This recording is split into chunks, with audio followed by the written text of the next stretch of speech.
오늘 수업은 도시의 내부 구조에 대해서 한번 알아보는 시간을 갖도록 하겠습니다.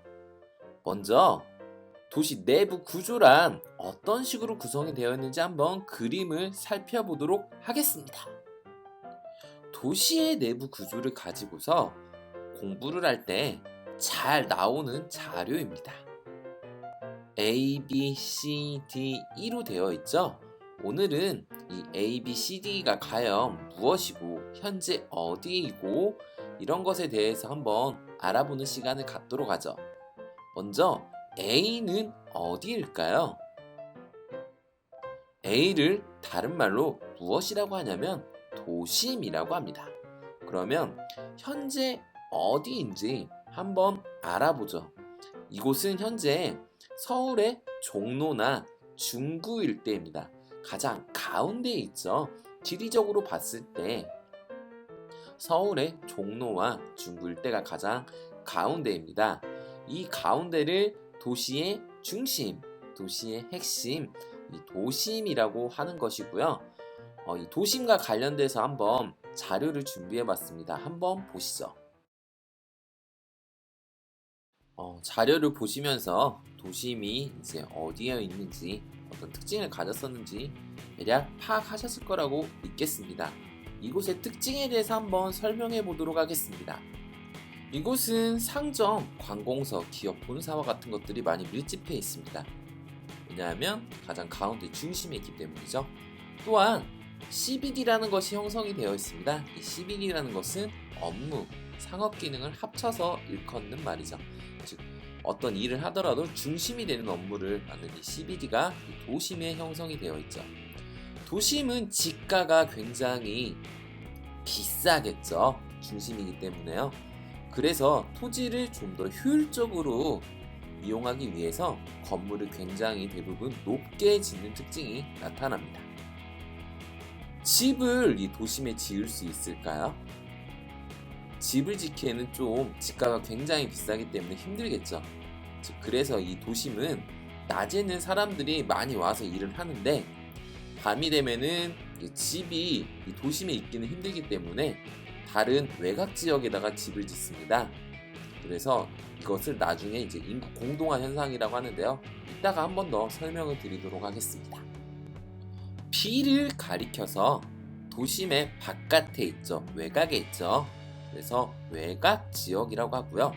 이곳은 도심에 비하면 지가가 낮죠. 그래서 대부분의 사람들은 집을 이 외곽 지역에 건설하고 있고요.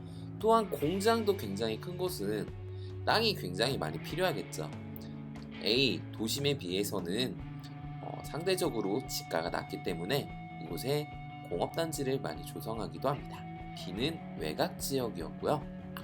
한 가지 B 같은 경우에 그 A 바로 옆에 분홍색 약간 비슷한 색깔도 B고요.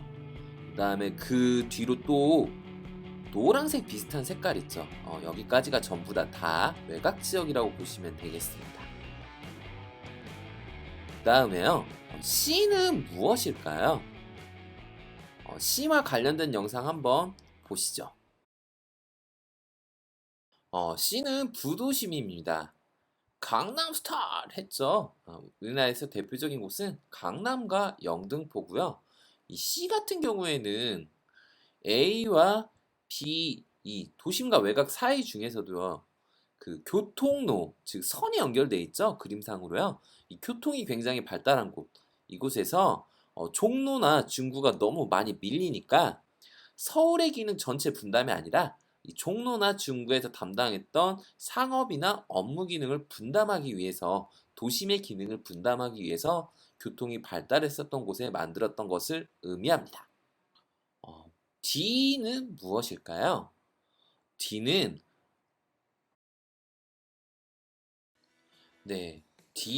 그린벨트 개발제한 구역이라고 하죠. 이곳은 도시가 너무 많이 팽창하고 무질서하게 이상한 방향으로 팽창하는 것을 막기 위해서 건설한 곳을 의미합니다. 주로 녹지 보정 이런 것들이 많이 목적이고요. 자세한 설명은 수업 시간에 안내하겠습니다. 마지막으로 E는 우리가 저번에 배웠었죠? 위성도시입니다. 위성도시에 대한 설명은 저번 시간에 했기 때문에 생략하고요. 여기서 한 가지, 부도심과 위성도시의 큰 차이점이 하나 있습니다. 이것은 무엇이냐면 C 부도심은 아까 종로의 기능을 분담했었죠? 즉 도심의 기능을 분담해서 주로 상업기능, 업무기능을 했던 곳인데 현재 서울에 있는 것이죠. 하지만 위성도시는 현재 경기도입니다. 저번 시간에 배웠지만 서울에 이 기능을 일부 떼어서 경기도에 이전시켰던 것이죠. 즉 현재 행정구역상 서울인 곳, 서울이 아닌 것, 이 차이가 있다라는 것이죠. 마지막으로 인구 공동화 현상을 한번 알아보겠습니다. 도심은 상업기능, 업무기능이 많이 발달했었죠. 그래서 일자리가 많기 때문에 낮에는 사람들이 많이 옵니다. 하지만 도심은 비싸죠. 땅값이, 집가가 비싸죠. 그래서 사람들이 거주하고 있는 집은 대부분 도시의 비었던 외곽 지역에 있죠. 그래서 도심의 인구가 낮에는 많고 밤에는 적어서 도너처럼 비어 있죠. 빈 동굴처럼요. 이것을 가리켜서 인구 공동화 현상이라고 합니다. 오늘은 여기까지 하도록 하겠습니다. 안녕.